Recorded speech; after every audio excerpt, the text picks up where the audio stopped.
The war against Iran, it's pushed inflation to its highest level in years. The estimated cost of that war has risen $4 billion in just the past 2 weeks. And while Trump and his cronies, they claim that it's going to be over soon, the regime, they're expanding their claim over the Strait of Hormuz and threatening to bring the stockpile of uranium that it still possesses to weapons grade. Right, but let's start with what's most directly affecting everyday Americans, and that is higher prices. Because according to new official data, year-over-year inflation hasn't been this high since May of 2023. You've got the Bureau of Labor Statistics reporting that the Consumer Price Index grew by 3.8% in April compared to the previous year, up from 3.3% growth in March and 2.4% in February. And this comes as the jobs report released last Friday showed that wages only went up 3.6%, meaning that it is also the first time that inflation is outpacing wage growth since 2023, which is then why you have people like the chief economist at Navy Federal Credit Union telling CNBC, inflation is the key drag on the US economy now, saying this is hurting Americans. And actually, it may be even worse than the government's numbers suggest. Right, with one firm which tracks daily prices of millions of consumer products sold by online retailers finding that the annual inflation rate actually reached 4.5% as of mid-April, and saying that it increased by almost a whole percent from March to April, which marked the third largest single-month increase in the index history going back to 2008. Now that said, you also had the head of this firm noting in a press release that food, household equipment, and health prices showed relatively normal seasonal increases, saying the only small comfort is that for now, the dramatic moves in inflation are largely limited to fuel prices, but also it's not a ton of comfort for the lower income Americans that are hit hardest by rising gas prices, which by the way are up roughly 30% since last year and roughly 50% up since the start of the war. It's gotten so bad that Trump's now confirmed that he'd like to suspend the federal gas tax, but also that'd only help a bit. That would shave about 18 cents off a gallon, and that 50% increase, it's equated to around an extra $1.50 on average. So helpful, but not what I think a lot of people are wanting, which is anything with a massive impact. Plus, it would require congressional approval. And while in this case, you've got some Republicans and even some Democrats getting behind the idea, you've also had members of both parties seeming skeptical. Right, with some noting that this would mean lost revenue for the Highway Trust Fund, which is the main federal funding source for highway and mass transit projects in the country. Right, everything is connected to everything, and so a gas tax suspension could mean delayed road work and repairs. All while we're likely waiting for the increased cost of fuel to translate more and more into higher prices for other products. Right, with Citigroup, for example, telling its clients just this week that energy costs likely would not start to feed through to core goods prices for at least a few more months. And while current inflation is still well below 2022, which reached a 40-year high at 9.1% year over year, though of course people treat those as the COVID years, you still also have some economists suggesting that we are on track to eclipse that. One recent analysis actually drew a parallel between the situation today and the situation in the late 1970s, or when the Iranian revolution kicked off what the authors described as a second and more severe wave of inflation, followed by an initial wave a few years earlier, with them explaining the great inflation was not the initial surge, it was the failure to prevent the second one. And of course, all of this, it's also been paid for with tax dollars, though the question is how much? And well, with that, last month, you had Pentagon Comptroller Jules Hurst telling lawmakers that the war had come up with a $25 billion price tag up until that point. And then today, while joining Defense Secretary Pete Hegseth to defend the Pentagon's record-setting $1.5 trillion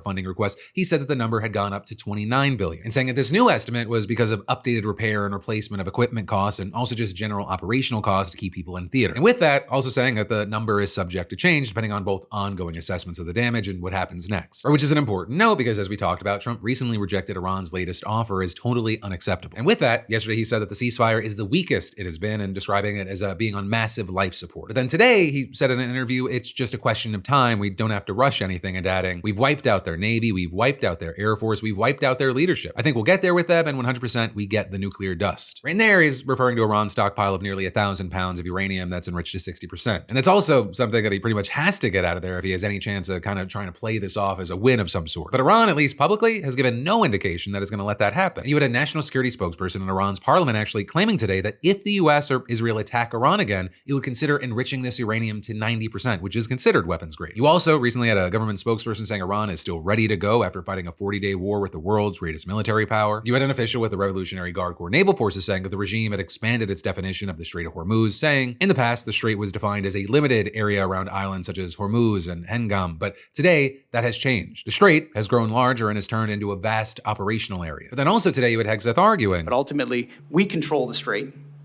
Because nothing's going in that we don't allow to go in. Also, you had him claiming that it's evident that the ceasefire remains in effect. As you know, for the most part, a ceasefire means the fire is ceasing, and we know that has occurred while negotiations occur. But of course, the fire hasn't actually totally ceased. Iran has not only attacked several countries in the region, but also targeted American forces. And the US has fought off those attacks while also launching strikes on Iranian territory in response. And on the question of whether the US would attack Iran again, Hegseth wouldn't give any information, but he said it remains a possibility and that the conflict will ultimately be resolved on Trump's terms. We have a plan to escalate if necessary. We have a plan to retrograde if necessary. We have a plan to shift assets. How this gets resolved will be on our terms, on President Trump's terms, and we have all the munitions and capabilities necessary to enable that. But on that last part, while the U.S. may have enough for whatever comes next with Iran, the real question is whether it has enough for what might come after that. And that doesn't seem to be a question that Hegseth is too keen on answering. The munitions issue has been foolishly and unhelpfully overstated. We know exactly what we have. We have plenty of what we need. With that coming just days after Democratic Senator Mark Kelly told CBS News' Face the Nation that it is shocking how deep the U.S. has gone into its munition stockpiles. And that's not just yapping. That is a claim backed up by independent reporting from multiple media outlets and the Center for Strategic and International Studies. And in fact, Hegseth himself had this exchange with Kelly in his previous testimony before Congress. We can't make these munitions overnight, and it's clear